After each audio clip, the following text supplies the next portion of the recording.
રાજકોટના પુષ્કરધામ રોડ નજીક 4 BHK luxuries બંગલો શોધી રહ્યા છો તો ચાલો દેખાડી દો। નમસ્કાર દર્શક મિત્રો, હું જિગ્નેશ વસાડી નમા એસ્ટેટ કન્સલ્ટન્સીમાં આપનું સ્વાગત છે। જો આપે અમારી ચેનલ સબસ્ક્રાઇબ નથી કરી તો આજે સબસ્ક્રાઇબ કરો, જેથી અમારા નવા વિડીયોની અપડેટ્સ આપને મળતી રહે। પ્રોપર્ટીની ડિટેલ્સ જણાવી દો। 100 વારમાં બંગલો છે, 4 BHK with POP lights colour તમને મળવાનો છે। અંદાજે 16.5નો ફ્રન્ટ છે। તો વધારે સમય નથી લેતા, આપણે બંગલાની વિઝિટ કરશું। તો ચાલો મારી સાથે। આવી ગયા પ્રોપર્ટીના લોકેશનમાં રોડ તમને દેખાડી દઉં। અંદાજે આમાં તમને 30નો રોડ મળે છે અને રોડની બે સાઈડ ઓપન તમને આ બંગલો મળવાનો છે। અને વાત કરીએ એલિવેશનની તો મોડર્ન તમે એલિવેશન જોઈ શકો છો। અત્યારે કલર કોમ્બિનેશન બી ખૂબ સારું આપેલું છે। અને ફ્રન્ટની વાત કરીએ તો આમાં અંદાજે તમને વાઇલ્ડ 16.5 ફૂટનો ફ્રન્ટ પણ મળી જવાનો છે। હવે આપણે આવી ગયા છીએ પાર્કિંગ એરિયામાં। તો આ છે તમારું વિશાળ પાર્કિંગ એરિયા। જોઈ શકો છો કે 2 કાર પણ કદાચ પાર્ક કરવી છે તો આ બંગલાની અંદર તમે 2 કાર આરામથી પાર્ક કરી શકો છો। પ્લસ અંડરગ્રાઉન્ડ વોટર સ્ટોરેજ, તો અંદાજે 5000 લીટરનું અંડરગ્રાઉન્ડ વોટર સ્ટોરેજ મળી જવાનું છે। ત્યાં જ વોશ એરિયા તમને મળી જાય છે। અને જે મીટર બોક્સ કહેવાય તો મીટર બોક્સની સ્પેસ બી આમાં પ્રોપર આપેલી જ છે। અને પાર્કિંગ બેડરૂમમાં તમને જે મળવાનો છે તો આપણે બેડરૂમની વિઝિટ કરશું। ચાલો મારી સાથે। આવી ગયા છીએ આપણે પાર્કિંગના બેડરૂમમાં। તો આ બી તમને સારી એવી સાઇઝ આમાં પાર્કિંગના બેડરૂમમાં મળવાની છે। અને સાથે અટેચ ટોયલેટ બાથરૂમ, તો એમાં બી તમને એક અટેચ ટોયલેટ બાથરૂમ છે।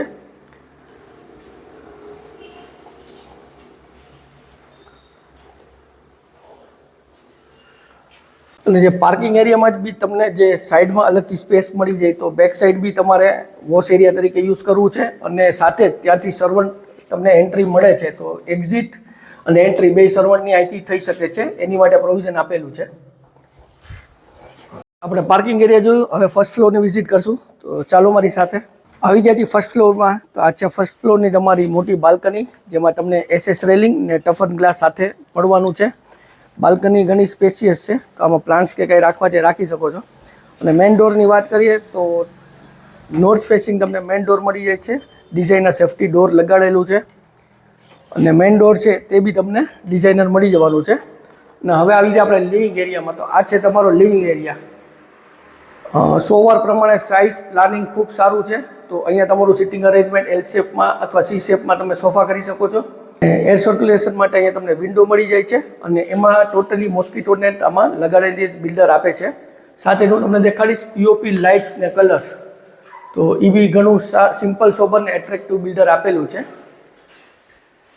જે એસીના પાઇપિંગ છે તો એનું પાઇપિંગ અને જે આઉટસાઇડનું જે પાણીનો પાઇપ છે એ ટોટલ બિલ્ડરે આમાંથી કાઢીને આપે, જેથી તમે જ્યારે આવો ત્યારે આમાં કાંઈ વધારાનું જે નાનું મોટું કામ છે એ કરવાનું ન રહે। અને આ છે તમારું ટીવી યુનિટની સ્પેસ। તો આ બી તમને ઓપોઝિટમાં ટીવી યુનિટની સ્પેસ સારી એવી મળી જાય છે। ત્યાંથી જ આપણે વાત કરીએ તો ડાઇનિંગ સ્પેસ ઉપર અત્યારે આવી ગયા છીએ। તો ઘણી મોટી સાઇઝ ડાઇનિંગ સ્પેસ માટે આમાં તમને મળે છે। એનાથી એક્ઝેક્ટ બેક સાઇડ તો અહીંયા તમારે કાંઈ સ્ટોરેજ માટેનું પ્રોવિઝન કરવું છે તો તે પણ તમે કરી શકો છો। અને વાત કરીએ આપણે કિચન એરિયાની, તો આ છે તમારું કિચન એરિયા, જેમાં પ્લેટફોર્મ તમને સ્ટ્રેટ પ્લેટફોર્મ મળી જાય છે। GSPCની લાઇન અવેલેબલ છે। અહીંયા તમને જે રેગ્યુલર સાઇઝની સિંક મળી જવાની છે। એર સર્ક્યુલેશન માટે વિન્ડો મળી જાય છે। અને એક્ઝેક્ટ બેક સાઇડ જે માર્બલના સેલ્ફ લગાડેલા છે તો આને ખાલી તમારે ફર્નિશ જ કરવાનું છે। અને વચ્ચેની સાઈડ તમને સર્વિસ પ્લેટફોર્મ મળી જવાનું છે।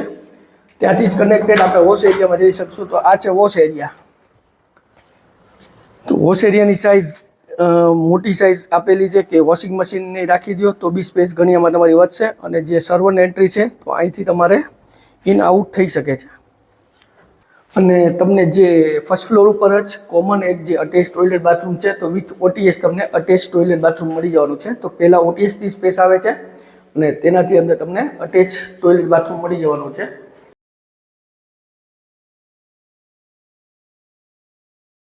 આવી ગયા છીએ આપણે ફર્સ્ટ ફ્લોરના બેડરૂમમાં। તો આ તમને એવરેજ સાઇઝ બેડરૂમની મળી જાય છે, સાથે એર સર્ક્યુલેશન માટે વિન્ડો અને POP લાઇટ્સ કલર, તો આ બેડરૂમમાં બી તમને સાથે મળવાની છે। તો આમાં બી સાથે તમને અટેચ ટોયલેટ બાથરૂમ મળી જવાનું છે।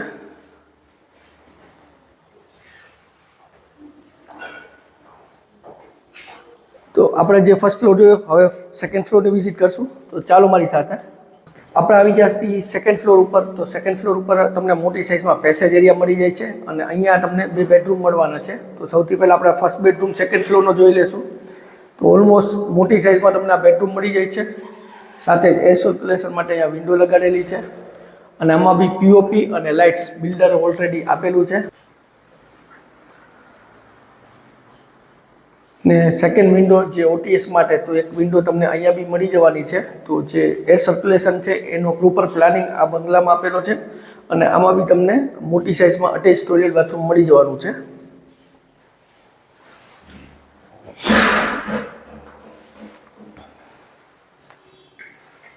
તો સેકન્ડ ફ્લોરનો ફર્સ્ટ બેડરૂમ જોયો. હવે આપણે માસ્ટર બેડરૂમ જોઈશું. તો આવી ગયા છીએ તમારા માસ્ટર બેડરૂમમાં. તો બેડરૂમની સાઇઝ તમને મોટી મળવાની છે, સાથે જ સ્પેશિયસ અને ઓલમોસ્ટ આપણે ઓરસ ચોરસ એવી સાઇઝ આ તમે કહી શકો. અને આમાં બી એર સર્ક્યુલેશન માટે અહીંયા તમને વિન્ડો મળી જાય છે. આમાં બી સાથે તમને પીઓપી અને લાઇટ્સ મળી જવાની છે. આમાં જ તમને અટેચ ટોયલેટ બાથરૂમ પણ બેડરૂમમાં મળી જવાનું છે. તો આ છે તમારું અટેચ ટોયલેટ બાથરૂમ.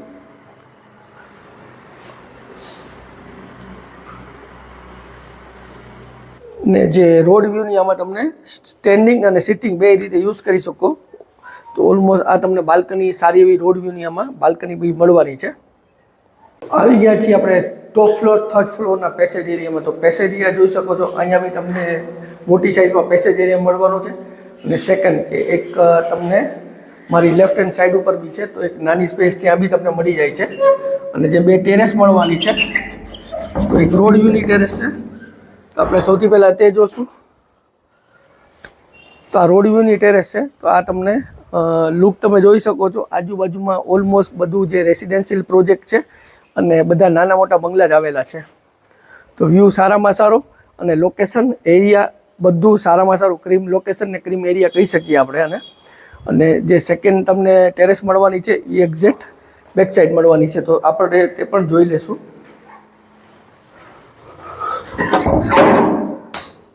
બેક સાઈડની ટેરેસમાં આવી ગયા છે. તો ઓલમોસ્ટ બે સિમિલર જેવી સાઇઝ મળે છે. ટેરેસનો ઉપયોગ તમારી રીતે ગાર્ડનિંગ, ગઝેબો કે નાનું મોટું પ્લાન્ટેશન કે કરવું છે તો આમાં તમે કરી શકો છો. અથવા ઘરમાં નાનું ફંક્શન છે તો એનું અરેન્જમેન્ટ ઉપર કરવું છે તો એ બી તમે કરી શકો છો. અને જે નાની જે સીડી આપેલી છે તે ઉપર સીડી રૂમ ઉપર જે ટેરેસ આવેલી છે આ ત્યાં તમને મળવાની છે. આપણે જો 4 BHKનો લક્ઝરીઝ બંગલો જે રાજકોટના પુષ્કરધામ મેઇન રોડથી નજીક આવેલો છે અને જેમાં પીઓપી લાઇટ સાથે તમને મળવાની છે. અંદાજે 16.5નો ફ્રન્ટ છે અને ક્રીમ લોકેશનમાં બંગલો આવેલો છે. જો પ્રોપર્ટીની વધારે વિગત જાણવી છે તો ડિસ્ક્રિપ્શન બોક્સ ચેક કરો, કમેન્ટ કરો. સ્ક્રીન ઉપર નંબર આપેલા છે તેમાં પણ અમારો સંપર્ક તમે કરી શકો છો. અને વિડીયો સારો લાગ્યો તો વિડીયોને લાઇક કરજો, શેર કરજો. અને જો આપે અમારી ચેનલ સબસ્ક્રાઇબ નથી કરી તો આજે સબસ્ક્રાઇબ કરો. બેલ આઇકોન ઉપર ક્લિક કરવાનું ભૂલશો નહીં, જેથી અમારા નવા વિડીયોની અપડેટ્સ આપને મળતી રહે. હું જિગ્નેશ વસાણી રજા લઉં છું. ફરી મળશું નવા વિડીયો સાથે. ત્યાં સુધી જય ભારત.